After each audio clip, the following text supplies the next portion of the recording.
In the savage heart of Texas, a discovery in an abandoned mine shaft is about to paint a blood-red target on one man's back.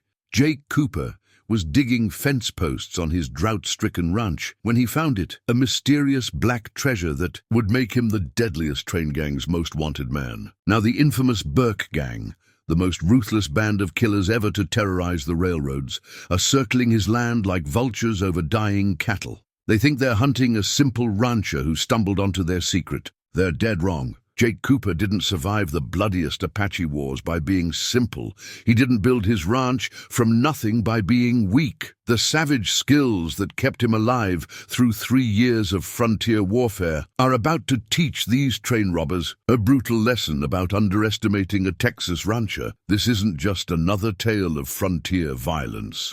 This is the story of how the most dangerous train robbery gang in the West discovered that some treasures are marked in blood. When they came for his land, they didn't know they were walking into the territory of a man who'd already danced with death and lead every time. Before we jump back in, tell us where you're tuning in from, and if this story touches you, make sure you're subscribed, because tomorrow I've saved something extra special for you. The morning sun painted long shadows across Jake Cooper's ranch as he rode the fence line, his mare's hooves kicking up dust from soil that hadn't seen rain in months.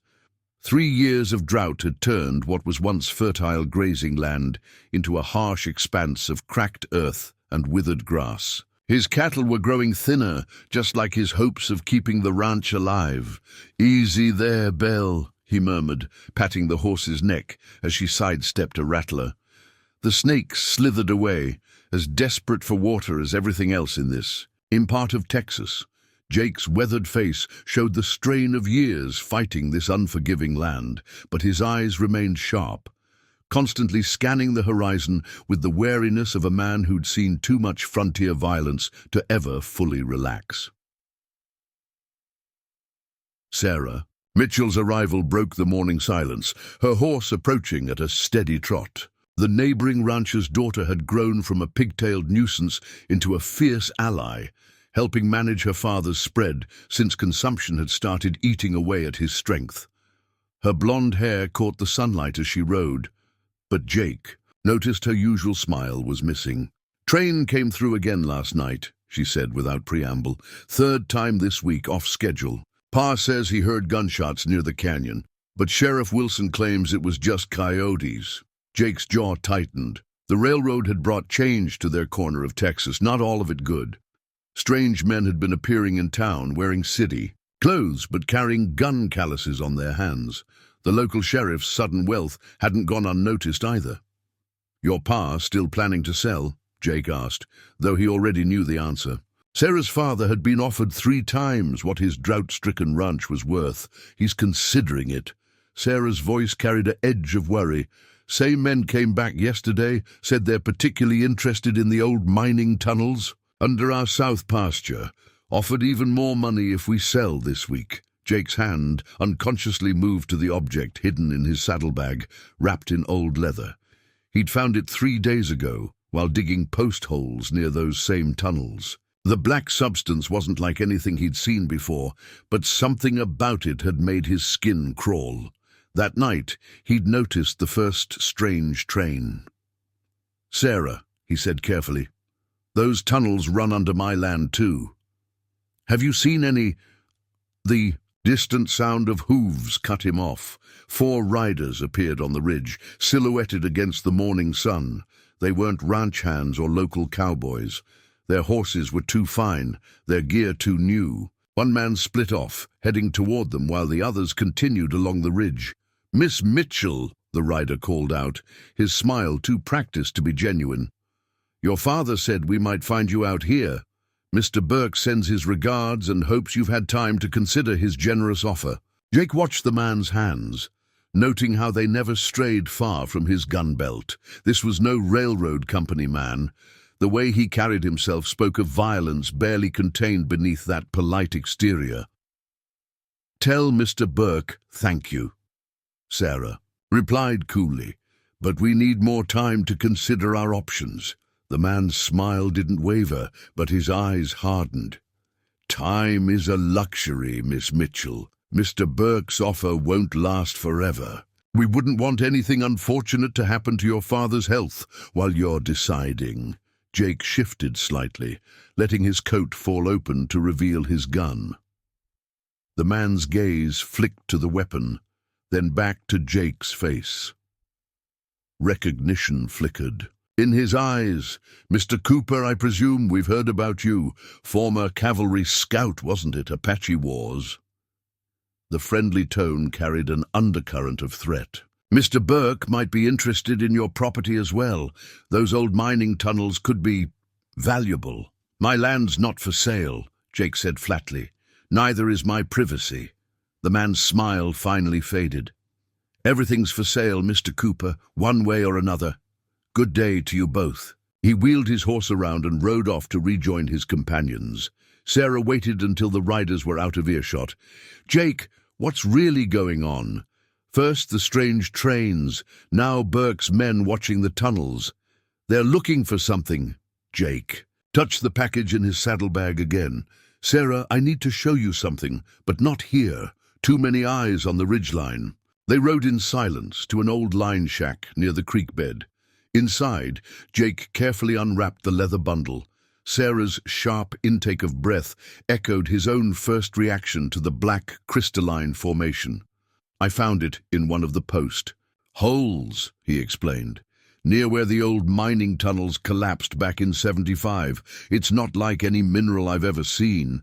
But the next day, I noticed men watching my property, and then the trains started running at night." Sarah reached out to touch the black crystal, but stopped just short. "Jake, if Burke's men are willing to kill for this..." "I know."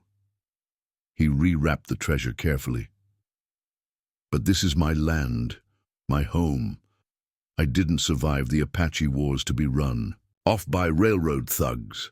Sarah's eyes met his, worry warring with determination. "Pa always said you were the stubbornest man in Texas. Just be careful. Burke's men, they're not just railroad thugs. The stories I've heard in town..." Jake nodded grimly. "Go home, watch over your pa. And Sarah, don't trust the sheriff. Man's got new boots but no cattle to sell." As Sarah rode away, Jake studied the distant ridgeline. More riders had appeared, not even trying to hide their surveillance now. The black treasure in his saddlebag felt heavier than ever, like a weight pulling him toward a confrontation he couldn't avoid. The simple life he'd built was about to become anything but simple. Moonlight cast silver shadows across Jake's ranch as he crouched in the old hunting blind, overlooking the railroad tracks. The black treasure sat heavy in his coat pocket, seeming to pulse with an unnatural coldness against his chest. He'd spent 3 nights watching, waiting, trying to understand why this crystalline formation had brought Burke's killers to his land. The distant whistle of an approaching train cut through the cricket songs. Jake checked his pocket watch. 2:15 a.m. No passenger train was scheduled at this hour. The locomotive appeared like a black serpent, moving slower than usual, its steam barely visible in the moonlight. Something was wrong with the sound. The rhythm of the wheels suggested a heavier load than a normal freight run. Movement caught his eye. Shadows detached themselves from the scrub brush along the tracks, men taking positions with military precision. Jake's cavalry training recognized the formation. These weren't simple bandits. They moved like soldiers, coordinating without a word spoken.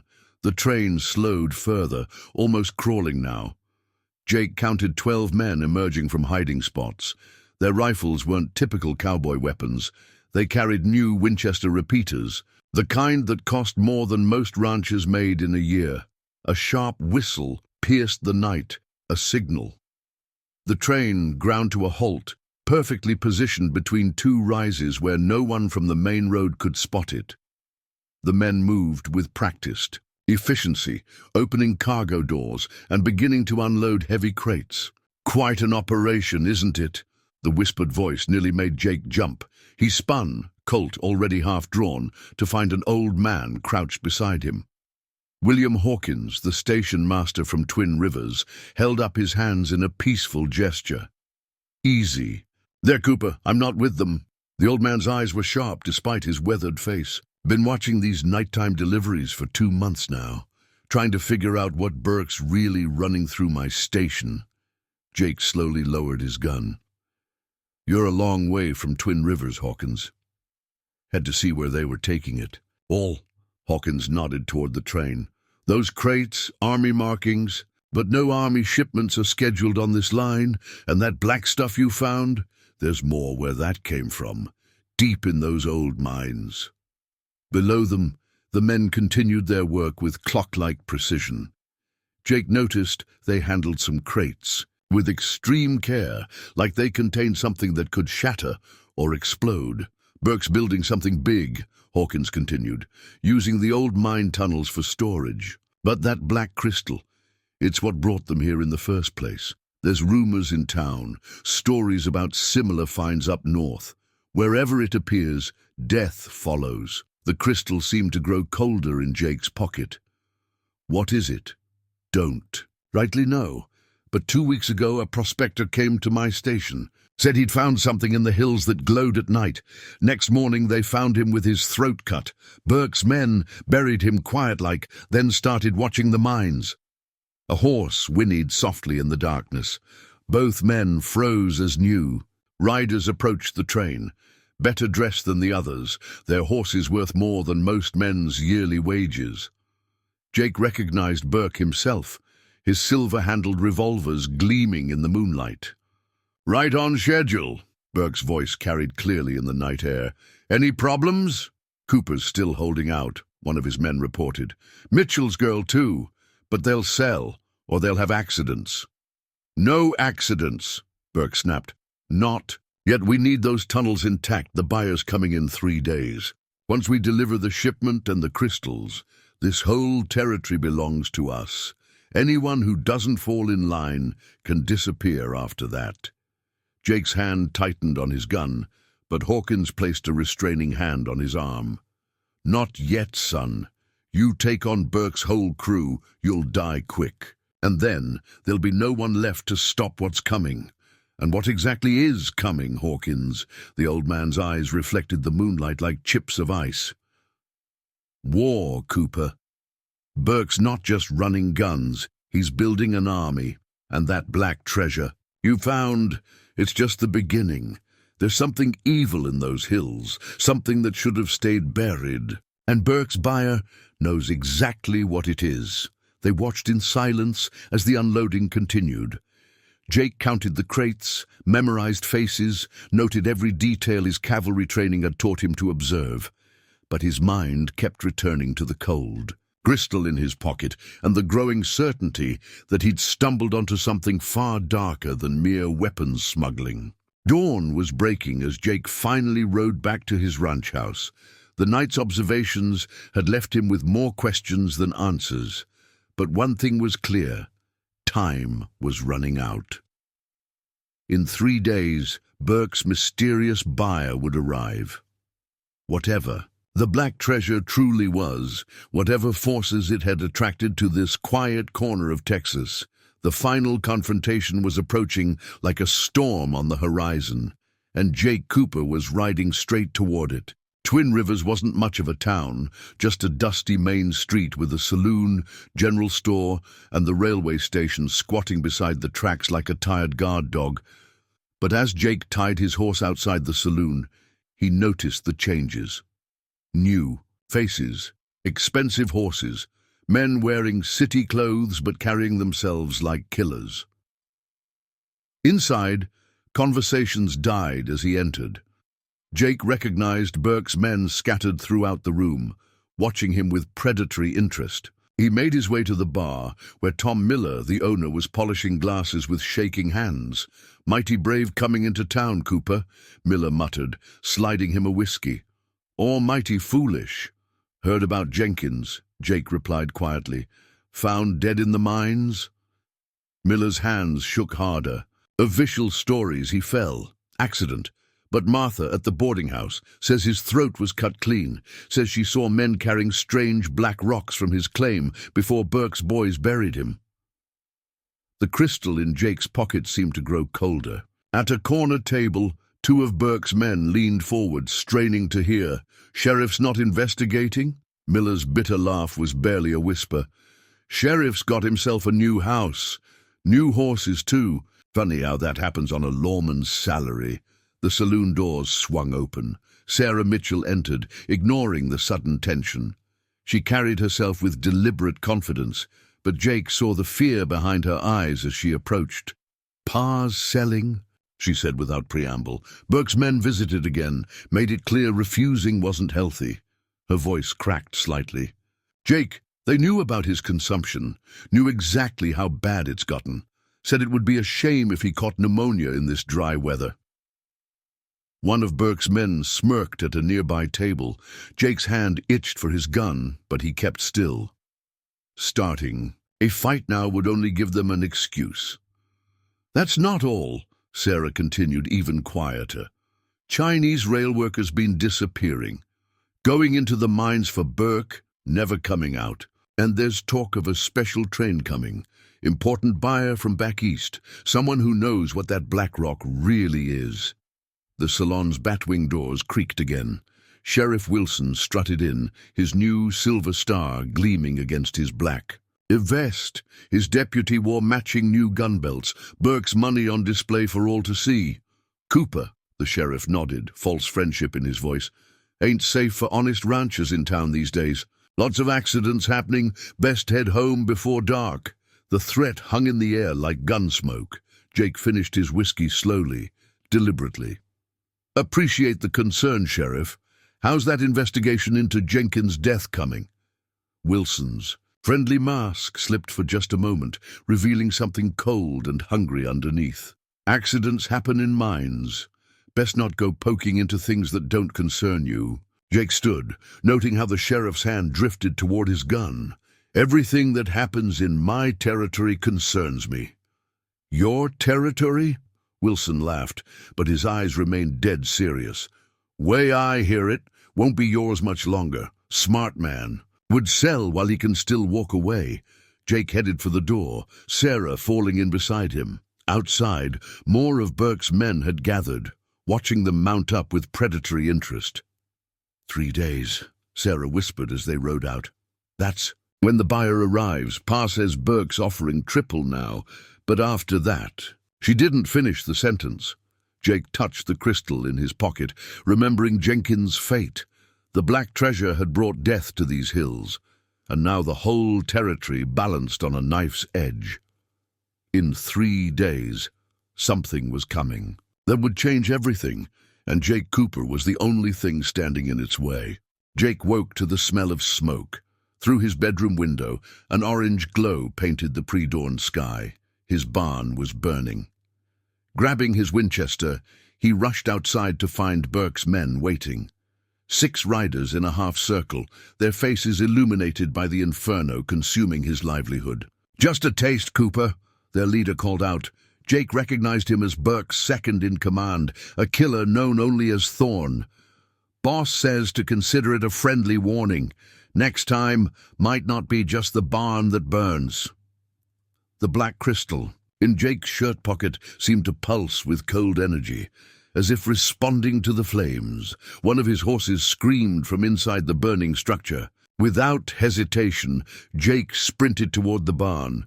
"Let him burn with them if he wants," Thorn laughed. But Jake was already through the doors, years of ranch work guiding him through the smoke. He found his horses panicked but alive, leading them to safety as burning timbers crashed around him. Outside, Thorn's amusement had turned to anger. "Playing hero won't save you, Cooper. Burke knows what you found in those mines, knows you've been watching the trains. Time to make the smart choice." Jake's response was to level his Winchester at Thorn's chest. "Get off my land. You've got spine, I'll give you that," Thorn spat. "But you're pushing against forces you don't understand. That black rock you found, it's just a taste of what's buried in these hills. Our buyer knows what it really is, and what it can do." As if responding to Thorn's words, the crystal grew colder. Jake had noticed how it seemed to react to danger, like it was alive somehow. The horses sensed it too, growing restless. "Tell Burke he can keep his blood money," Jake growled. This is my land, my home. Not for long. Thorne's smile was cruel. See, that black treasure, it changes men. Jenkins found some, thought he'd keep it secret. Ended up with his throat cut. Mitchell's girl. Her pa's already agreed to sell. By the time our buyer arrives, this whole territory will belong to Burke. Sarah would never... Sarah? Thorne's laugh was ugly. Why don't you ask her about last night's meeting, about the deal her pa made to save his worthless life? Money changes people, Cooper. So does fear. Jake's finger tightened on the trigger. One shot could end Thorne's threats permanently. But the other riders had spread out, using the burning barn's light to sight their weapons. A new sound cut through the crackling flames, hoofbeats approaching fast. Sarah appeared from the darkness, her horse lathered from hard riding. "Jake! Don't shoot, please!" She reined in between Jake and Thorne, her face streaked with tears. "They've taken Pa, Burke's men. They're holding him at the mines. Said they'll kill him if I don't convince you to sell." Thorne's smile widened. "See how reasonable everyone gets when properly motivated. Smart girl making the right choice. Unlike Jenkins." "You murdered Jenkins because he found your secret," Jake said, "because he discovered what that black treasure really is. Jenkins died because he was greedy, thought he could bargain with our buyer directly." Thorne edged his horse closer. "But you're smarter than that, aren't you, Cooper? You'll take Burke's offer. Or maybe we'll find out if Mitchell's consumption gets suddenly worse in that damp mine shaft." The crystal pulsed again, colder than ever. Jake had seen its strange properties, how it seemed to glow in darkness, how it affected the horses, how it grew cold in the presence of violence. Whatever it was, men were willing to kill for it. "1 hour, Cooper," Thorne announced. "Bring the crystal to the mine entrance, take Burke's payment, or Mitchell dies slow and his daughter gets to watch." The riders wheeled their horses, disappearing. Into the night, Sarah slumped in her saddle, the brave front crumbling. "Jake, I'm so sorry. They came at midnight. Pa tried to fight, but his consumption..." They knew exactly when to strike, and the things they said about that black rock, about what's really in those mines. Jake touched the crystal through his shirt. "Your pa knew something, didn't he? About what this really is?" Sarah nodded, her voice barely a whisper. "He used to be a mining engineer before the consumption. Said he'd seen something like it years ago, in a deep shaft back east. Said it drove men mad with greed and power. Everyone who touched it died violent deaths." The burning barn collapsed behind them, sending sparks spiraling into the night sky. Jake had 1 hour to make an impossible choice: surrender the crystal and his land to murderers, or let them kill an innocent man. But as he watched his barn burn, something hardened inside him. He hadn't survived the Apache wars by giving in to threats, hadn't built this ranch by backing down from fights. "Sarah," he said quietly, "I'm going to need you to trust me. What I'm about to do, there's no turning back from it." The crystal pulsed once more in his pocket, as if sealing his decision. Whatever dark power it held, whatever forces it had attracted to his land, Jake Cooper was done running. It was time to show Burke's men how a Texas rancher dealt with thieves and murderers. The mine entrance gaped like a black wound in the hillside. Jake approached on foot, leading his horse, the crystal growing colder with each step. Sarah had taken position on the ridge with his Winchester. If things went wrong, at least one of them needed to survive to stop Burke's plans. 2 of Thorne's men emerged from the shadows, guns drawn. "That's far enough, Cooper. Where's the crystal? Where's Mitchell?" Rough laughter echoed from the mine shaft. Thorne appeared, dragging Sarah's father. The old rancher could barely stand, his consumption-racked body trembling with each breath. "Crystal, Cooper, now!" Thorne pressed his gun to Mitchell's head. Jake slowly reached into his shirt pocket. The black crystal seemed to fight him, its cold burning into his fingers. As he withdrew it, moonlight caught its surface, revealing strange patterns that seemed to move and shift. Mitchell's eyes widened at the sight. "Dear God," he wheezed, "it's really here, just like the ones back east." "Shut up, old man." Thorne shoved Mitchell forward. "Toss it over, Cooper." But Mitchell wasn't finished. "The mine, they all died. Went mad first." The crystal pulsed in Jake's hand, and suddenly Mitchell's ramblings made horrible sense. The strange coldness, the moving patterns, how it affected men's minds. This was something that should have stayed buried. Jake moved to throw the crystal, but as Thorne reached for it, something impossible happened. The black surface caught the moonlight and seemed to explode with darkness. Men screamed as shadows deeper than night whipped through the air like living things. Jake didn't hesitate. He drew and fired in one motion, years of cavalry training taking over. Thorne went down, his shot going wild. The other men fired blindly, into the supernatural darkness, their bullets hitting nothing. "The crystal," Mitchell shouted. "It protects its owners. Use it." Jake clutched the crystal tight, feeling its cold power surge through him. The shadows responded, becoming solid enough to deflect bullets. He fired again and again, each shot finding its mark as the crystal's darkness gave him perfect vision, while blinding his enemies. In seconds it was over. Thorne's men lay dead or dying, but the crystal's power had taken its toll. Mitchell collapsed, blood seeping from his eyes and nose. "Sally," he gasped, using Sarah's childhood name. "The buyer?" He once opened the gate. Those were his last words. Sarah's scream echoed from the ridge. More riders were approaching, Burke's main force, drawn by the gunfire. The crystal pulsed urgently in Jake's hand, its patterns swirling faster. "Inside!" Jake grabbed Mitchell's body, dragging it into the mine shaft. The crystal's darkness followed, providing cover. Behind him, Burke's men opened fire, their bullets sparking off rocks. In the darkness of the mine, the crystal's true nature became clear.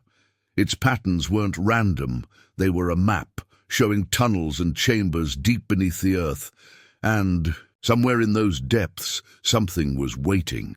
Something Burke's mysterious buyer wanted to unleash. Jake Cooper had started this day as a simple rancher. Now he was at war with forces beyond human understanding, holding a treasure that could either save or doom them all, and the real battle was just beginning.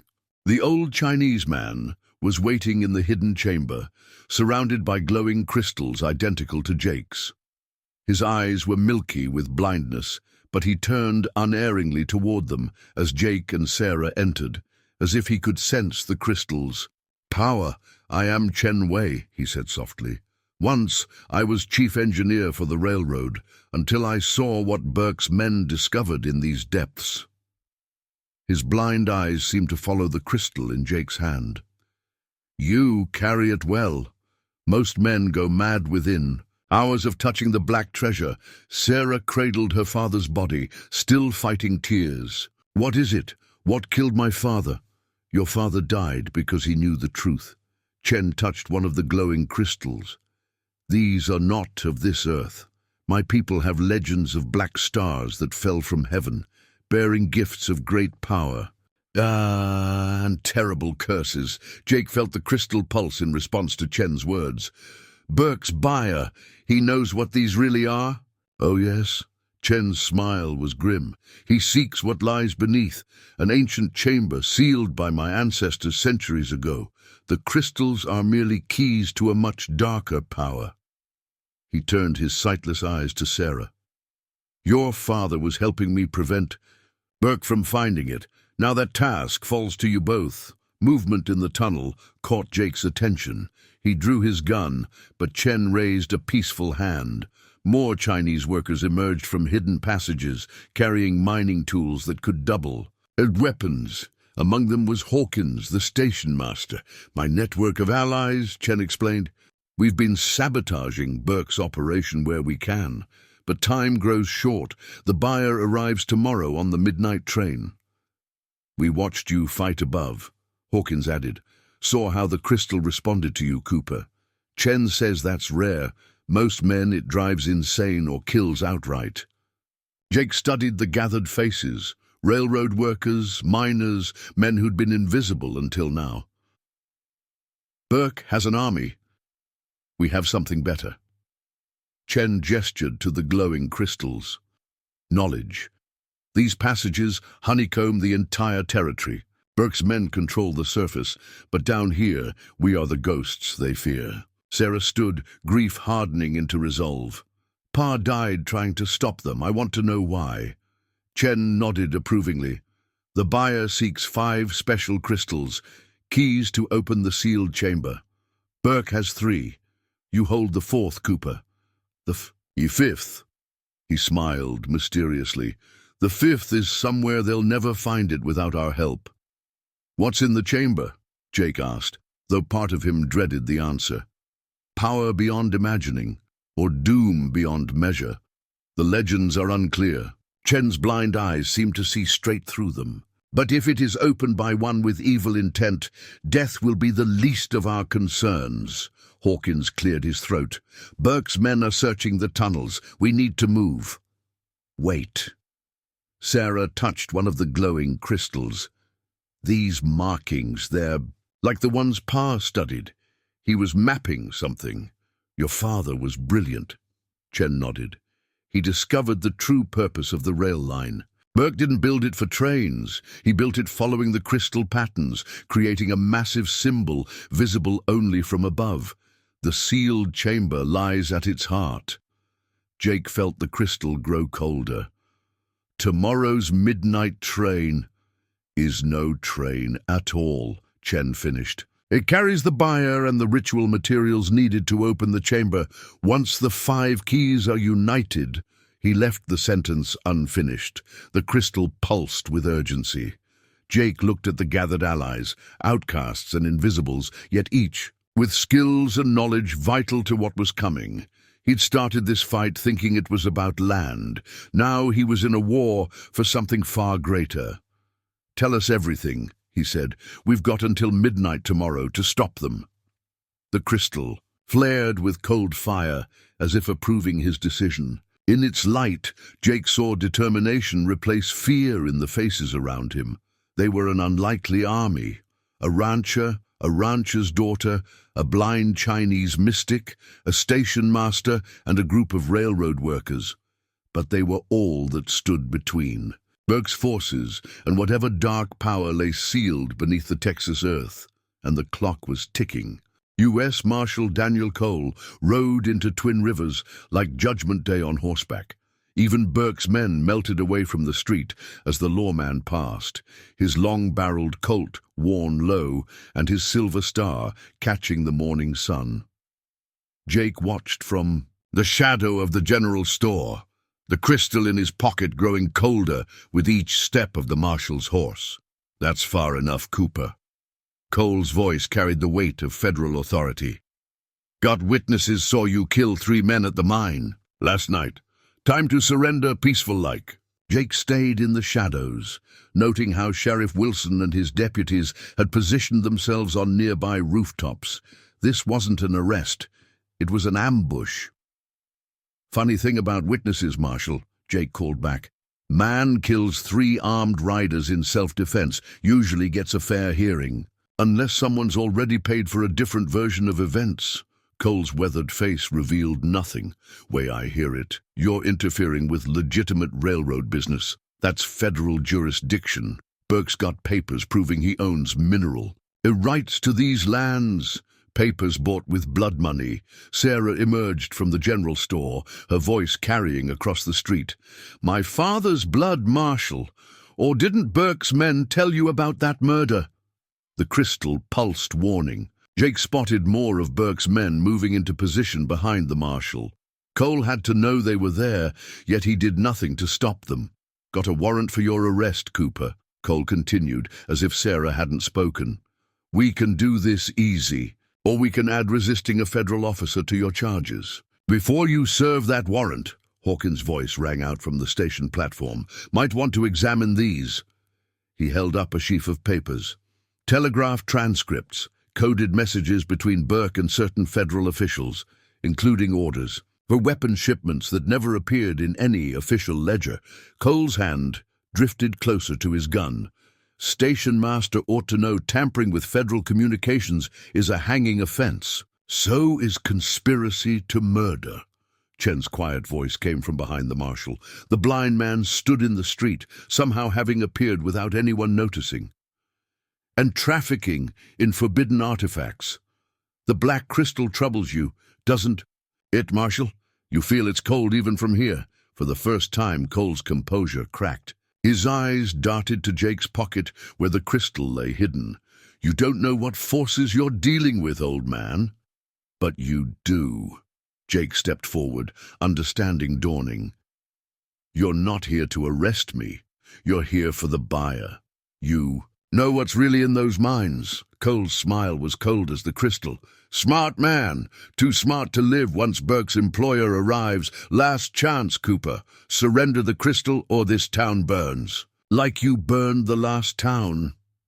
Chen's words hit like physical blows. When the chamber was discovered in Arizona territory, how many died when your buyer's ritual failed? The marshal's gun cleared leather with snake-like speed, but Jake was already moving. The crystal's power surged through him, turning noon-bright day to darkest night. Burke's men opened fire from the rooftops, their bullets passing harmlessly through the supernatural darkness. Sarah's Winchester cracked from the general store window. A deputy screamed, clutching his shoulder. Hawkins and the railroad workers emerged from hiding, armed with tools and determination. The street erupted into chaos, but Cole was gone, vanished like a ghost in the crystal's darkness. His voice drifted back, carrying traces of madness. You've started something you can't finish, Cooper. The chamber will be opened. The power will be ours. When the darkness faded, half the street was empty. Burke's men had fled, leaving their wounded behind. But Jake knew this was just the beginning. He's one of them, Chen said quietly. Touched by the crystal's power years ago, it drove him mad, like it does most men. Now he serves the buyer, hunting these sights across the frontier. Sarah reloaded her Winchester with steady hands. How many others are there? How deep does this go? Deep as the chamber itself, Hawkins answered grimly. Government men, lawmen, killers for hire, all corrupted by the promise of power. And now they're all coming here. Jake felt the crystal pulse with cold certainty. Cole wasn't just a marshal gone bad. He was proof of the power they were facing, of how it could corrupt even men sworn to uphold the law. The street below filled with townspeople, drawn by the gunfire. They looked to Jake with a mixture of fear and hope, finally understanding that this was more than a simple range war. Midnight trains coming, Hawkins reminded them. And now we know. It's bringing more than just the buyer. The crystal seemed to grow colder, as if warning of the gathering storm. They had until midnight to prepare for whatever dark force was racing toward them across the Texas plains. And now they couldn't trust even the law to stand on their side. Deep beneath the Texas earth, Jake followed Chen through tunnels that shouldn't exist. The crystal illuminated their path with its otherworldly glow, revealing ancient markings carved into walls that looked far older than any mine should be. Your father found these first, Chen told Sarah as they descended deeper. These tunnels weren't built by miners. Look at the stone. It's been melted, not cut. Jake ran his hand along the glass-smooth wall. What could melt solid rock like this? The same power that created the crystals. Chen's blind eyes seemed to see things they couldn't. When the black stars fell, they burned their way deep into the earth. Our ancestors found these tunnels, discovered their power, and sealed away the darkness they contained.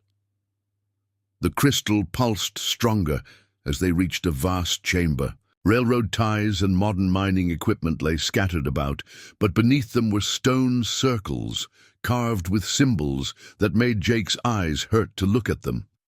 Burke's men were here. Sarah examined fresh tool marks. They were searching for something. The map.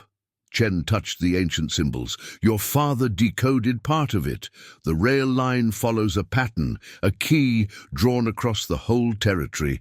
But the final chamber can only be opened when all 5 crystals are brought together at precisely the right moment. Hawkins emerged from a side tunnel, looking troubled, found Burke's weapons cache, not just guns, barrels of black powder, enough to blow this whole place sky high. And something else. He held up a leather-bound journal. This was hidden with them. Sarah grabbed the journal, recognizing her father's handwriting. As she read, her face went pale. Pa knew.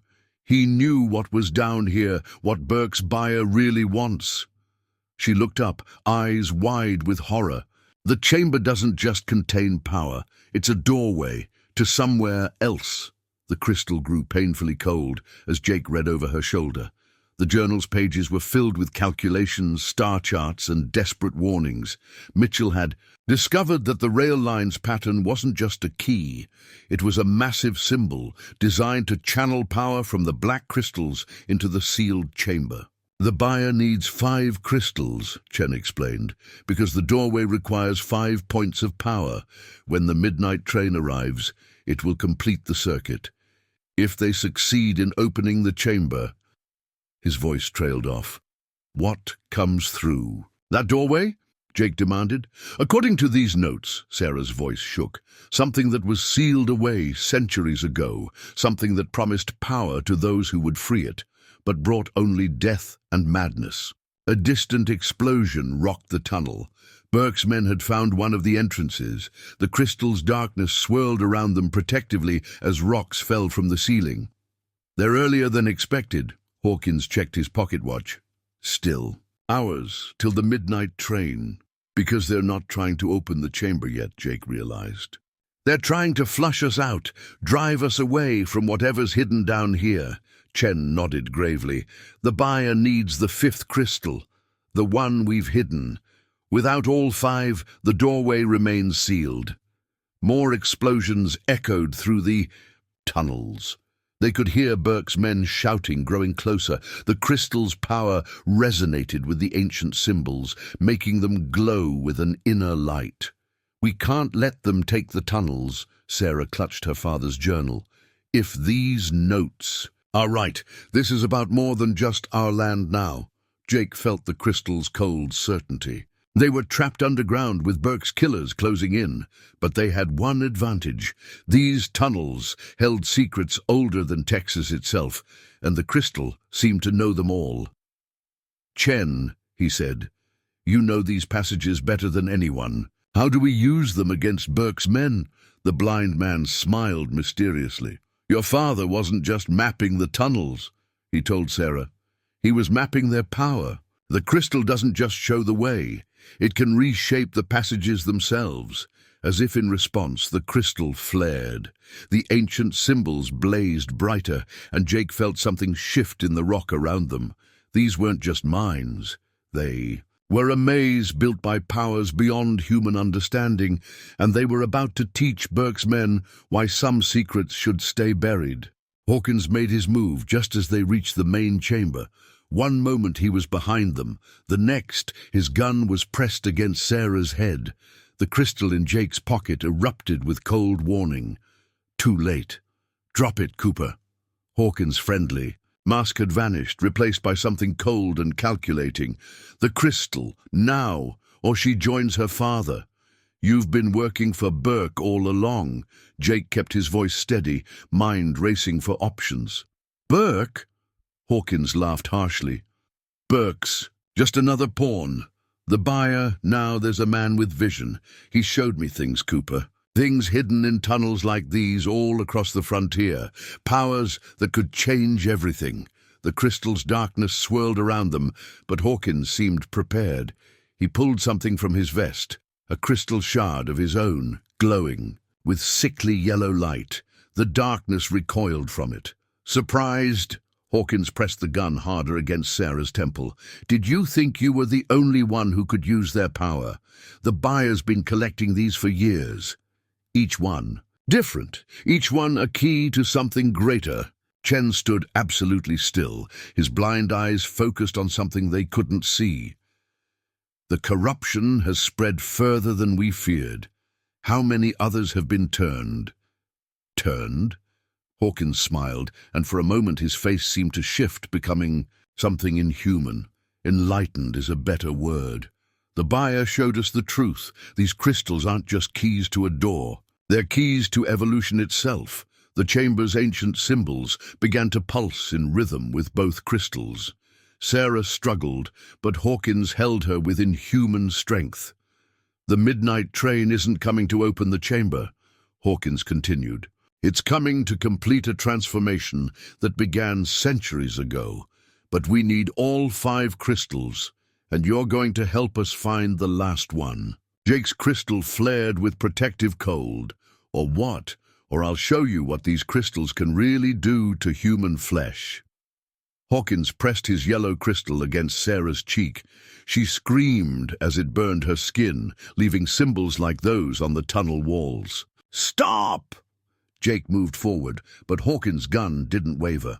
The buyer's been practicing, Hawkins explained almost conversationally, learning how each crystal affects living tissue. Some kill, some transform, some do things that would drive you. Just looking at them.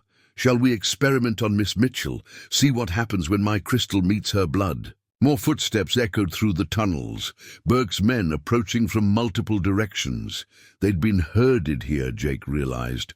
Hawkins had led them straight into a trap. Time to choose, Cooper. Hawkins' voice had taken on an echoing quality, as if something else was speaking through him. Surrender your crystal. Help us find the 5th, and maybe the buyer lets Sarah live. Fight, and we'll take it anyway, after you watch what these tunnels can really do to human flesh. The crystal in Jake's pocket grew colder than ever, spreading ice through his veins. But it wasn't just cold, it was anger. These crystals weren't tools to be corrupted. They were alive in some alien way, and Hawkins had perverted that power. Last chance, Hawkins raised his yellow crystal. Or we find out how much pain Miss Mitchell can... Chen moved faster than seemed possible for a blind man. His staff struck Hawkins' wrist, sending the yellow crystal spinning through the air. Sarah drove her elbow back, breaking free. Jake's crystal erupted with darkness, but this time it was different, focused, controlled, responding to his rage. Hawkins fired, but the darkness bent his bullet away. His face contorted, shifting between human and something else as he scrabbled for his fallen crystal. Run! Chen's voice carried power that shook dust from the ceiling. The tunnels! They're collapsing! The chamber's symbols blazed with competing light as the 2 crystals' powers clashed. Rock groaned and shifted around them. Burke's men opened fire from the tunnel entrances, but Jake's crystal turned their bullets aside. This isn't over, Hawkins screamed, his voice no longer human at all. The buyer comes with the midnight train. All will be transformed. Sarah grabbed her father's journal as they fled, the tunnel collapsing behind them. Jake's crystal guided them through passages that seemed to shift and change, sealing their pursuers out. When they finally stopped, deep in the maze of tunnels, the full impact of Hawkins' betrayal hit them. Their own ally had been corrupted, transformed by crystal. Power into something barely human, and he wasn't the only one. How many others? Sarah touched the crystal burn on her cheek, still raw and smoking. How many have the crystals changed? Too many. Chen's blind eyes were troubled. The buyer has been gathering followers, corrupting them with crystal power. When the midnight train comes... He left the thought unfinished. Jake felt his crystal pulse with what felt almost like determination. They had hours until midnight, a maze of supernatural tunnels to navigate and enemies on all sides. And somewhere in the darkness, Hawkins was hunting them with powers they were only beginning to understand. The deeper they went, the older the tunnels became. Jake's crystal-illuminated walls that seemed to breathe, covered in symbols that moved when you weren't looking directly at them. The air itself felt charged with ancient power, making their skin tingle and their thoughts blur. These aren't mining tunnels anymore. Sarah traced the strange markings with trembling fingers. They're not even tunnels. Look how the rock flows, like it was grown, not dug. The crystals shaped these passages, Chen explained, his blind eyes seeing more than their sighted ones. When the black stars fell, they burrowed deep, creating networks that span the entire frontier. Burke's railroad follows their paths, channels of power waiting to be awakened. Jake's crystal pulsed stronger as they reached a vast circular chamber. At its center stood a pillar of black crystal, larger than a man, thrumming with visible energy. But it was what lay around the pillar that stopped them cold. Bodies, dozens of them, perfectly preserved.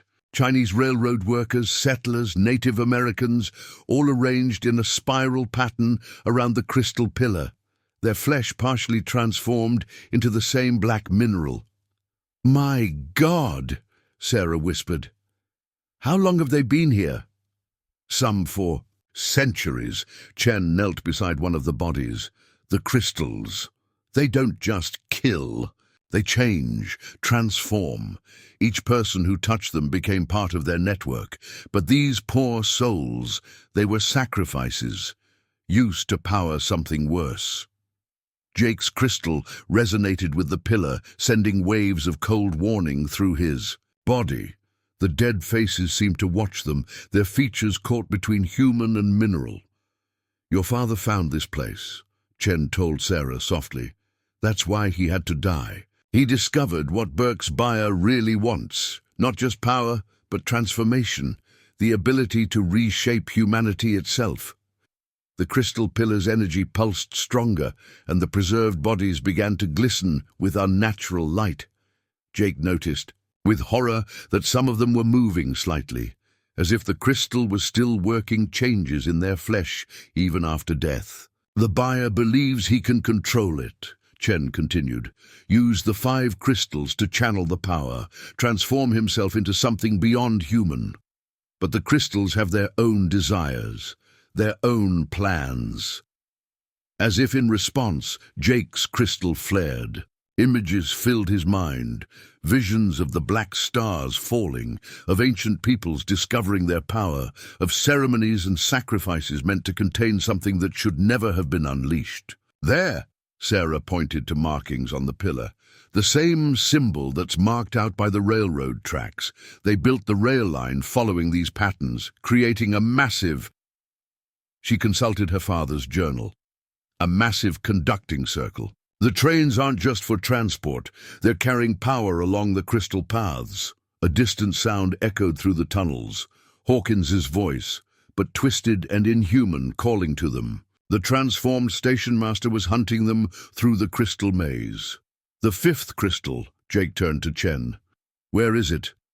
The blind man smiled mysteriously. "Hidden, where they'd never think to look. In plain sight." He reached into his robes and withdrew a simple wooden box. "Your father gave it to me for safekeeping, Sarah. He knew they'd search everywhere else." But as Chen opened the box, his face fell. Inside was nothing but dust and fragments. The crystal had been destroyed. "No," Sarah breathed. "Without all. 5 crystals. They can't open the chamber," Jake finished. "Can't complete their transformation. But they can still try," Chen warned. "And a failed ritual could be worse than a successful one. The power would be released with no control, no direction. Everything within 100 miles could be transformed." More voices echoed through the tunnels, Burke's men closing in. The crystal pillar's pulse quickened, and the transformed bodies began to twitch more violently. "We have to destroy the other crystals," Sarah said. "It's the only way to stop them." "No." Chen's voice was firm. "The crystals cannot be destroyed, only contained. But perhaps—" He turned his blind eyes toward Jake. "Perhaps they can be turned against their corrupted users. If one with a pure connection to their power were to attempt the ritual first." Jake felt his crystal respond to the suggestion, sending waves of cold possibility through his mind. "You want me to use their own weapon against them? The crystals chose you for a reason, Jake Cooper." Chen gestured to the bodies around them. All these people tried to control the power, but you let it guide you, work with you. That could make all the difference. The pillar's energy surged, and more inhuman screams echoed through the tunnels. They were running out of time. "Whatever we're going to do," Sarah checked her Winchester, "we better do it fast. Hawkins is getting closer, and he's not alone anymore." The crystal in Jake's pocket grew colder than ever, showing him visions of what needed to be done. The power could be turned against those who would abuse it, but the price would be high. Time to find out just how much a Texas rancher could endure. The telegraph office was a war zone. Bodies of Burke's men lay scattered among broken furniture and bullet-riddled walls. Sarah worked the telegraph key with desperate speed, while Jake and the surviving railroad workers barricaded the doors. Outside, more of Hawkins' transformed followers clawed at the windows, their crystalline flesh glinting in the fading daylight. "Found it?" Sarah's fingers flew across the key, decoding the intercepted messages in her father's journal. The buyers been communicating with Burke through encoded telegraphs. Numbers that looked like train schedules, but they're really... Her voice trailed off, face paling. "What is it?" Jake's crystal pulsed warning as something massive slammed against the barricaded door. Coordinates, ritual instructions, names of other sites where they've tried this before. Her hands shook as she turned journal pages. Phoenix, Deadwood, Silver City. Every time they attempted the transformation, the entire town... She couldn't finish. Chen listened to the telegraphs clicking with focused intensity. More messages. "Incoming in. The buyer's train approaches from the east. But there's something else." The crystal in Jake's pocket grew colder as Sarah decoded the new messages.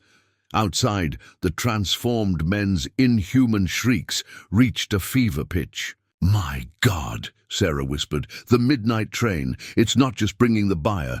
They've got prisoners, dozens of them. More sacrifices for their ritual." Jake felt the crystal's rage match his own. "How many?" 30 men, women, children. Sarah's voice cracked. "They've been collecting them from towns all along the rail line, testing the crystal's power on them, the ones that survived the initial exposure." She gestured at the twisted figures outside. Another crash shook the building. The barricades wouldn't hold much longer. Through gaps in the boards, Jake saw more of Burke's men arriving, led by Marshal Cole. The lawman's flesh now rippled with crystalline patterns, his transformation nearly complete. "There's more," Chen warned. "The buyer's identity. It's in the latest message." Sarah's hands trembled as she worked the key. The crystal's cold intensified as she decoded the name, and Jake saw genuine fear in her eyes for the first time. "Victor. Morton," she breathed. "The railroad baron who disappeared 20 years ago after funding expeditions to ancient sites across the frontier. They said he went mad, but he'd really found..." She consulted the journal. "Found the first crystal cache. Been planning this for decades. The railroad lines." Jake understood suddenly. Every track he laid, every route he planned. All following the crystal paths. Chen nodded grimly. "Creating a vast pattern across the entire frontier. And tonight, when all 5 crystals are united at the center point," the telegraph clicked again, more urgently. Sarah decoded frantically. "Final instructions for Burke. They don't need the 5th crystal anymore. Morton's found another way, something about using living hosts to channel the power. They're going to use the prisoners to force the transformation." The barricaded door exploded inward. Marshal Cole stood in the opening, his flesh now more crystal than human. Behind him, Hawkins emerged from the shadows, yellow crystal pulsing in his transformed hand. "Time to surrender, Cooper." Cole's voice echoed unnaturally. "Morton wants you alive, says your connection to the crystal is special. You'll make a fine addition to his collection." Jake's crystal flared with protective darkness, but something was wrong. The transformed men seemed stronger now, their crystalline flesh glowing with borrowed power. The telegraph clicked one final time. "No," Sarah breathed, reading the last message. "The ritual, it's already started. Every mile the train travels, it's gathering power along the crystal paths. By midnight..." The building shook as more transformed. Men attacked from all sides. They were trapped, surrounded by enemies that were no longer fully human. And somewhere out there, a train was racing toward them, carrying a madman and enough corrupted crystal power to transform everything for 100 miles. Jake felt his crystal pulse with desperate urgency. They had hours until midnight to stop. Morton's plan. But first, they had to survive the next few minutes. The transformed marshal's laughter echoed through the telegraph office as his crystalline flesh rippled and shifted. "You still don't understand what you're part of, do you, Cooper? What Morton's really building?" His human features melted away, completely, revealing something ancient and alien beneath. "I was there when he found the first crystal cache." Cole's inhuman voice resonated with power. "Watched him learn their secrets. The railroad baron everyone thought went mad. He found something better than gold or silver. He found evolution itself." Jake's crystal pulsed with cold rage as Cole gestured. The walls cracked, crystal growth spreading like cancer through the wood and stone. 20 years we've spent," Cole continued, "laying track along the crystal paths. Each rail line part of a pattern, each station a PowerPoint. And you, Cooper, you're the final piece. The crystal chose you. Pure connection, uncorrupted. Morton needs that." Sarah fired her Winchester, but the bullets shattered against Cole's crystalline form. "The prisoners on the train," she demanded. "Why?" "Fuel." Cole's laugh was like breaking glass. "The chamber needs life force to power the transformation. Morton learned that in Phoenix, Deadwood, all those other sites where we tried and failed. But now..." His twisted face split in a terrible smile. "Now we have enough sacrifices to ensure success." The crystal in Jake's pocket flared warning as Cole raised his transformed hands. Reality seemed to bend around him, the air itself crystallizing. "You're not just Morton's puppet," Chen realized suddenly. "You're his prototype. The first successful transformation. Almost successful." Cole's form flickered between human and crystal, but Morton found a better way. Why transform individuals when you can transform an entire territory? Every person within 100 miles changed in an instant, a new race born from crystal power. Horror dawned as Jake understood. "The rail line pattern..." "A transformation circle," Cole confirmed. "Biggest ever attempted. At midnight, when the crystals align and the sacrifices are in place, everything inside the pattern changes. Men, women, children, all evolved into higher forms, and you, Cooper, will help us achieve it." "Like hell," Jake snarled. But Cole's next words froze him. "You don't have a choice. See, Morton didn't just build railroads. He built institutions, bought judges, planted his transformed agents in every territory.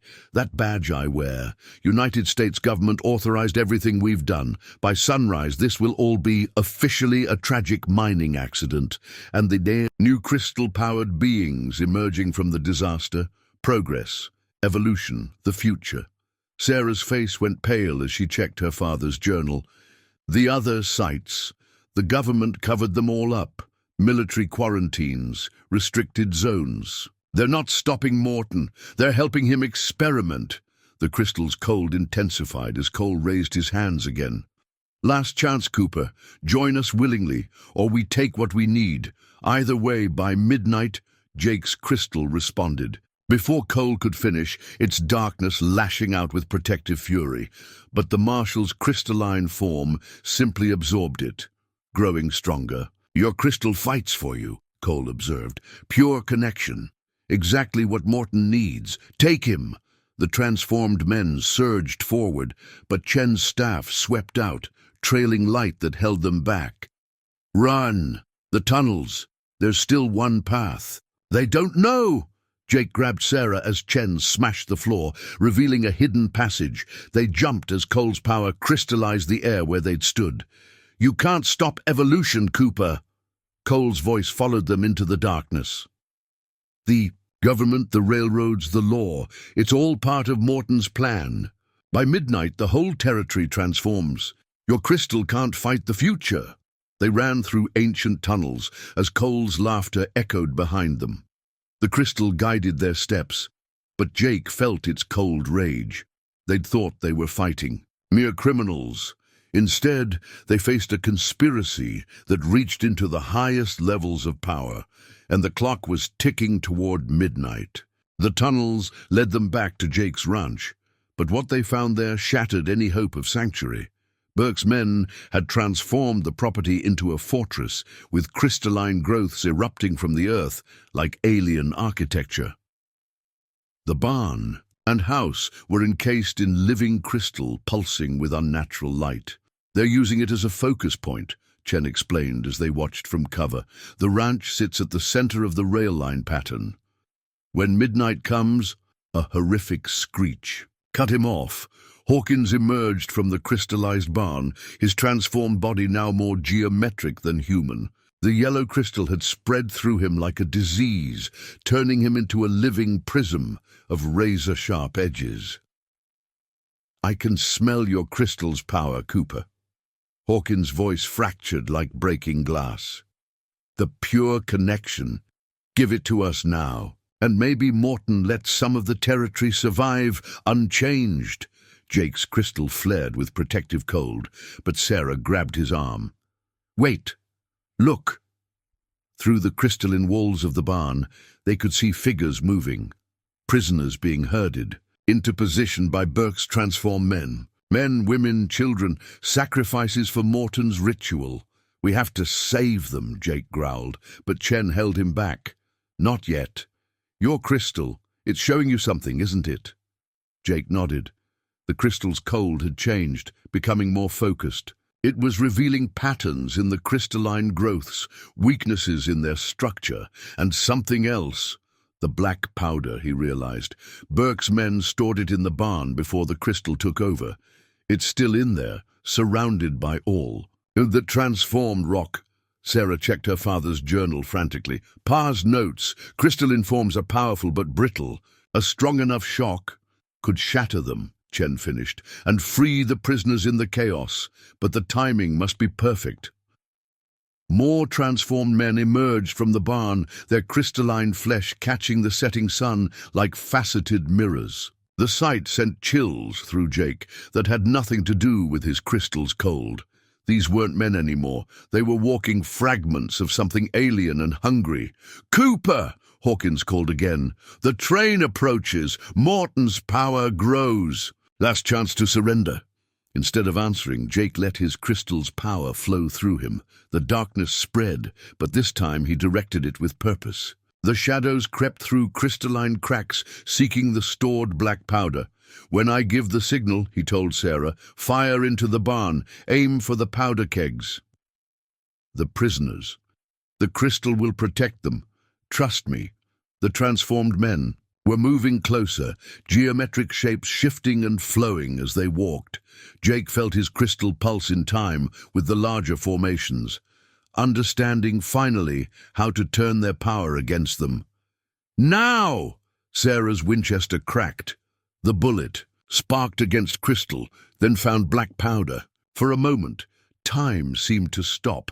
Then the world exploded. The crystalline fortress shattered like a massive geode struck by lightning. Transformed men screamed as their new forms cracked and splintered. Jake's crystal surged, its darkness wrapping around the prisoners, shielding them from both explosion and crystal shards. "Run!" he commanded, and they fled toward freedom as their captors collapsed into geometric rubble. But Hawkins still stood, his yellow crystal pulsing with rage. "You think this changes anything? Morton's train is almost here. The pattern is almost complete." By midnight, the ground erupted beneath him as Jake's crystal responded to his threat. Dark power and yellow light clashed, sending crystalline shrapnel flying. When the dust settled, Hawkins was gone, fled back into the maze of tunnels. "We hurt them," Sarah helped a shocked prisoner to her feet. "Proved they're not invincible, but at what cost?" Chen gestured to the crystalline devastation. The explosion weakened the barrier holding back the chamber's power. When midnight comes, Jake felt his crystal pulse with urgent warning. They'd won this fight, but the real battle was just beginning. Somewhere in the darkness, a train was approaching, carrying a madman who'd sacrificed his humanity for power, and time was running out. The sun was setting blood red over the crystallized ruins of Jake's ranch when the first distant whistle echoed across the territory. The transformed prisoners they'd rescued huddled together, their eyes wide with horror, as they described Morton's experiments. Each one bore crystal burns, marks of failed transformation attempts. "He's testing different methods," a woman explained, holding her marked child close. "Some crystals kill outright. Others change you slow, driving you mad as the transformation spreads. The lucky ones died fast." Jake's crystal pulsed with cold fury as Sarah studied the rail line maps in her father's journal. "The train's following the outer edge of the pattern," she reported. "Each station it passes lights up with power. It's like they're charging the whole territory for something massive." Chen knelt, pressing his palm against the crystal-infected earth. Morton's not just planning transformation anymore. The power he's gathering, he means to break the barrier between worlds completely. Let something through. Something that should have stayed buried. Jake felt his crystal respond to the distant train's approach. Its darkness swirled with images of ancient battles, of the first crystals falling from stars that weren't stars at all. A rider approached at full gallop, one of the surviving railroad workers. "Marshal Cole's forces are moving," he reported breathlessly. "They're setting up artillery at every station, strange weapons like nothing I've ever seen, all made of living crystal." Sarah checked the journal again. Pa's notes mention weapon, experiments, crystal formations that could channel power into, oh God, she looked up, face pale, into beams that transform everything they touch. One blast could change half a town. The crystal in Jake's pocket grew colder as the truth became clear. The artillery wasn't just for defense, it was to ensure no one escaped the transformation circle. "We have allies," Chen reminded them. "My people are still in the tunnels. Some of the townspeople remain loyal. Even the crystal formations respond to your pure connection, Cooper." Jake nodded grimly. "Then let's use everything we have. Sarah, get word to anyone still human. Tell them to gather at the old church. Holy ground seems to slow the crystal. Spread. Chen, we need your people to collapse key tunnel sections. Force them to move the train where we want it." "And you?" Sarah's eyes held both trust and fear. "I'm going to have a word with what's left of Burke's men. Time they learned what these crystals can really do when they're not corrupted." As if in response, his crystal flared with protective darkness. The black power that had seemed so terrifying at first now felt almost eager, ready to be used as it was meant to be, not for transformation or destruction, but for protection. The distant train whistled again, closer now. Through his crystal's power, Jake could feel the surge of energy at each station it passed. Morton wasn't just gathering power, he was building to a crescendo that would reshape reality itself. 1 hour till midnight, Chen warned. "When all the stations are charged, then we've got 1 hour to set our trap." Jake mounted up, the crystal's darkness wrapping around him like armor. "Sarah, your father's journal. Does it show where the pattern's weakest?" She consulted the complex diagrams. "Here and here, where the rail lines cross. Break those points. And the whole pattern could collapse," Chen finished.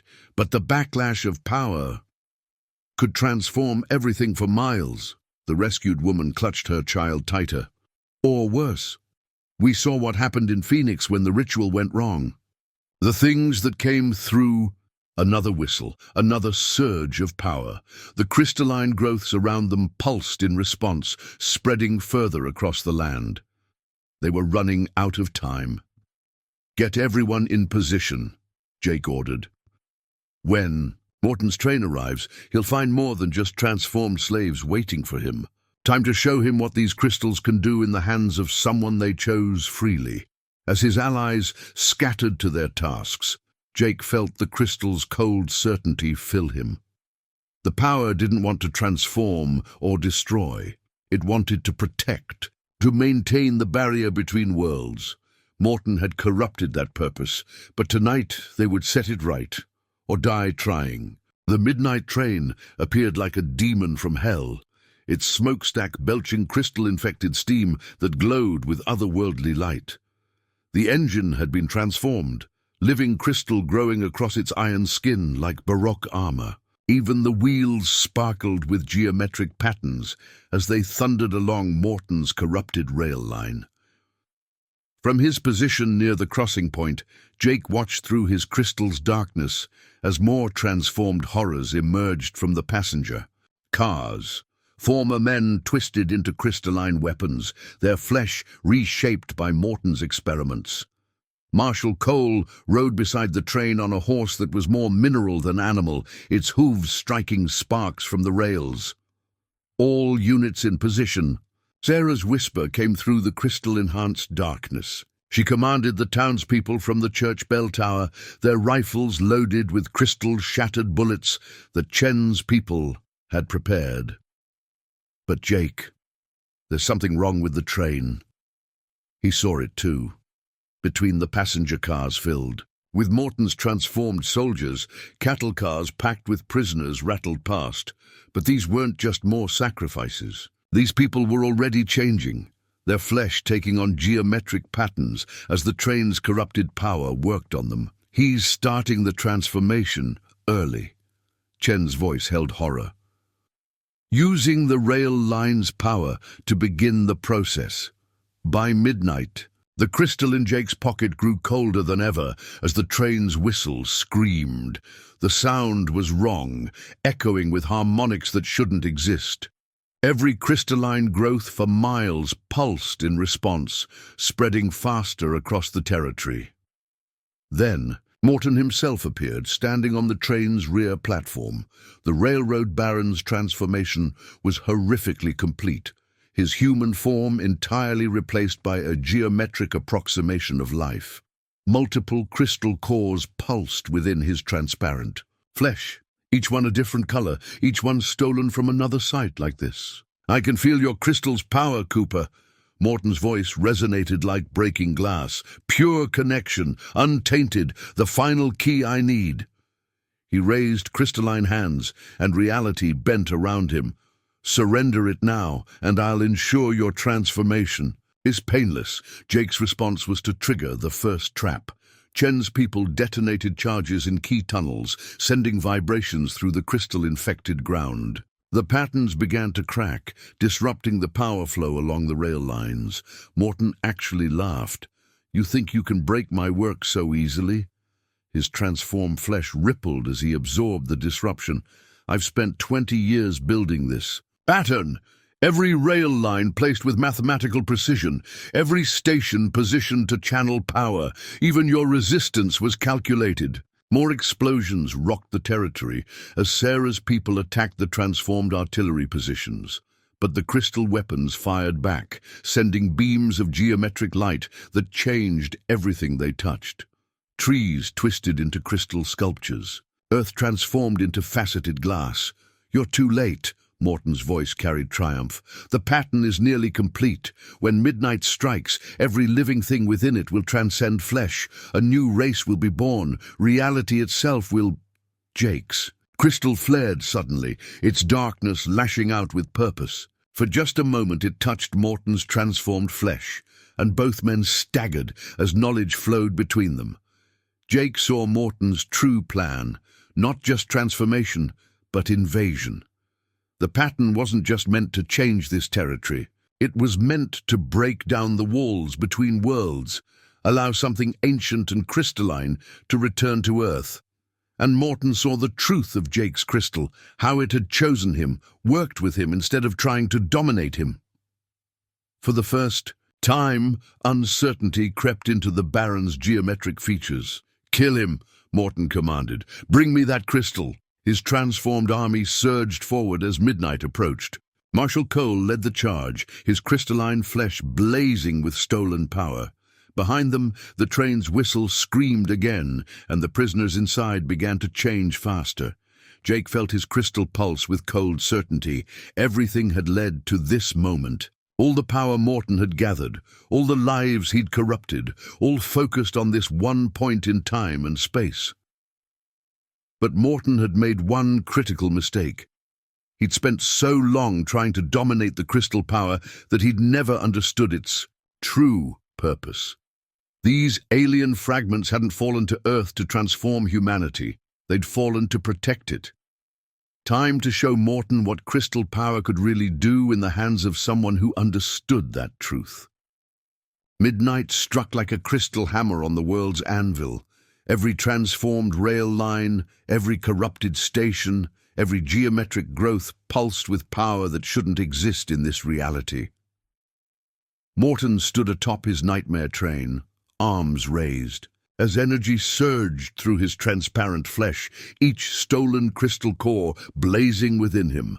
But Jake Cooper stood his ground, letting his crystal's cold power flow through him naturally, working with it instead of trying to control it. The darkness spread around him, not just shadows now, but something deeper. The protective power the crystals had originally been meant to wield. "You fool!" Morton's voice shattered windows for miles. "You could be a god. We could all transcend mere flesh.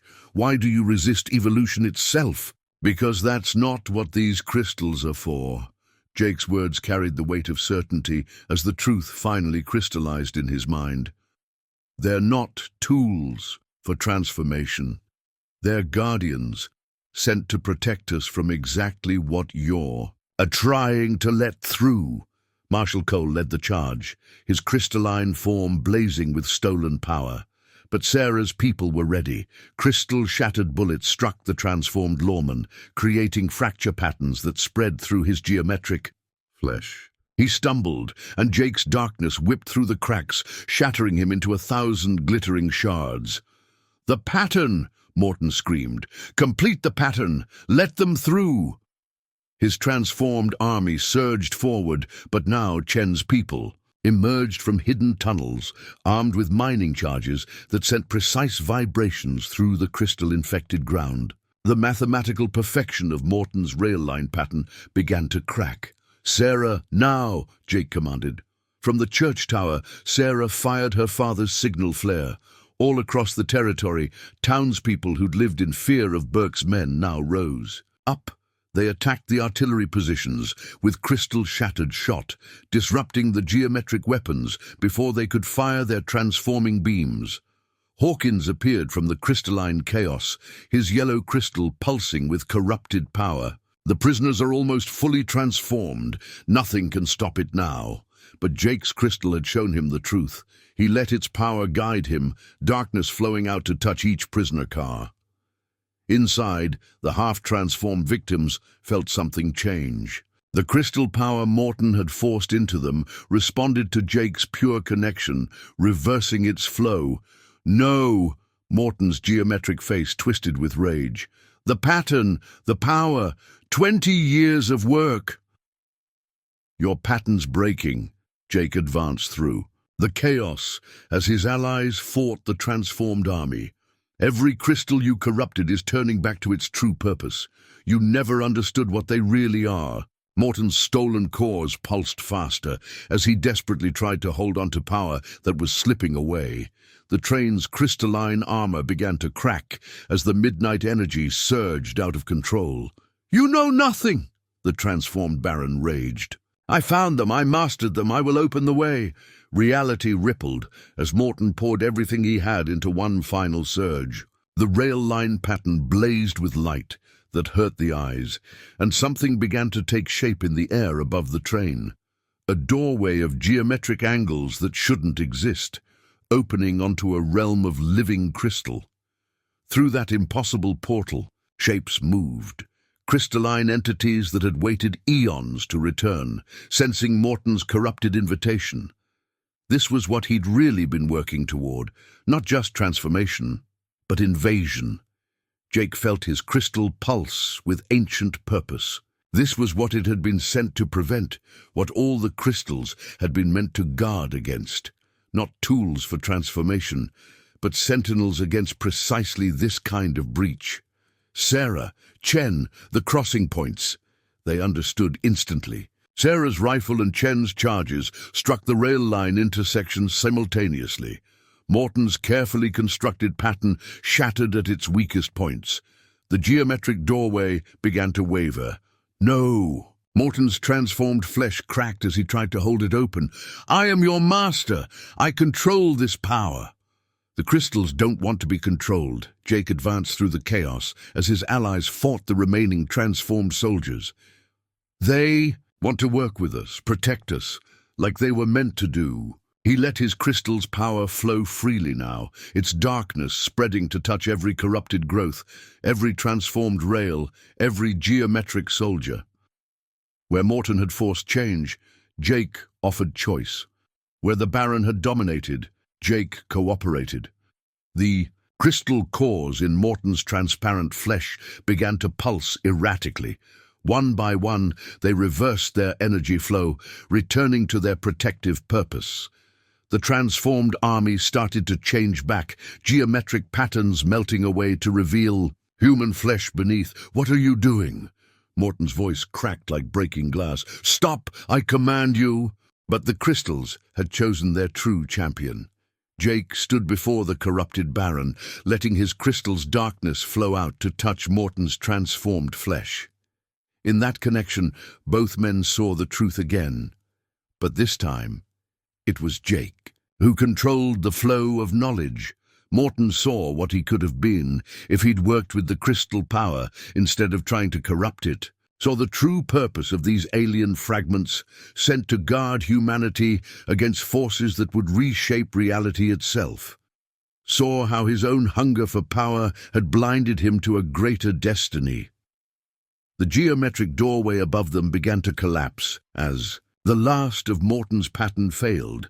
The crystalline entities on the other side raged in silent fury as their chance at return slipped away.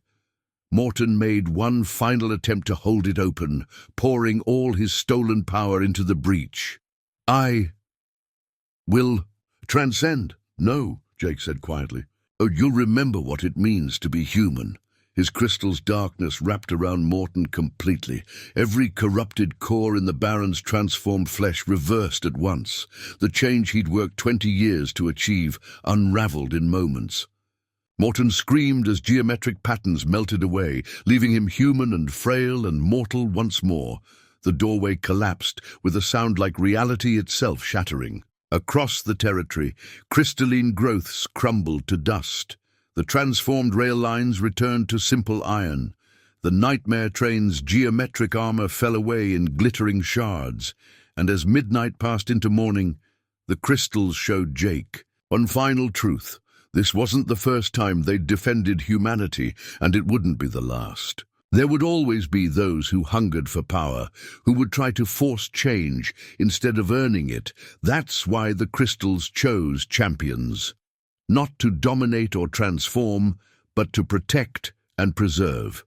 To keep humanity safe from forces that would reshape it into something alien and cold. Jake Cooper had started this fight, trying to defend his land. He'd ended it defending all of humanity, and as the sun rose over his crystal-free ranch, he knew his real work was just beginning. See, Black Treasure had chosen him for a reason, and somewhere out there, other crystals were waiting to choose their own champions. Dawn painted the Texas sky in shades of gold as Jake Cooper surveyed his ranch. The crystal growths had crumbled to dust, leaving only scattered, glittering remnants in the soil. His land was his own again, but he knew nothing would ever be quite the same. Sarah approached, her father's journal tucked safely under her arm. The crystal burn on her cheek had faded, leaving a slight, iridescent sheen that caught the morning light. "Government men are in town," she reported, claiming there was a massive gas leak, mass hallucinations, the usual cover-up. Let them spin their stories. Jake touched the crystal in his pocket, feeling its quiet approval. People know what really happened. They'll be ready if something like this comes again. The rescued prisoners had been returned to their families, their partial transformations reversed. Morton and his surviving followers were in custody, though Jake suspected. They'd disappear into some secret government facility. Some truths were too dangerous to face trial. Chen appeared silently beside them, his blind eyes seeing far more than most. "Other sights are stirring," he said quietly. "Other crystals awakening. What happened here was just the beginning. That's why they chose us, isn't it?"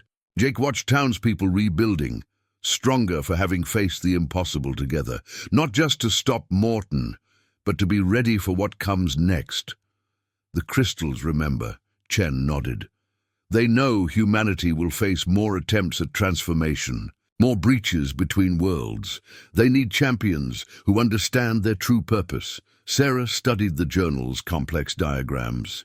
Pa knew. That's why he kept such detailed records. He was building a guide for future defenders. The crystal pulsed gently in Jake's pocket as a train whistle echoed across the valley. A normal train this time, on normal tracks. But he knew now what lay beneath the everyday world. Knew that some treasures weren't meant to be claimed, but protected. "We'll be ready," he said simply, and felt the crystal's cold certainty agree. Somewhere out there, other fragments of alien power were choosing their champions. Other defenders were awakening to their true purpose. Jake Cooper had started this fight as a simple rancher trying to protect his land. He'd emerged as something more, a guardian against forces that would reshape humanity itself. The black treasure had chosen well. Dawn's light caught the last glittering remnants of crystal in the soil, and for a moment they seemed to pulse with ancient purpose. The war for humanity's future was just beginning, and its first defenders stood ready.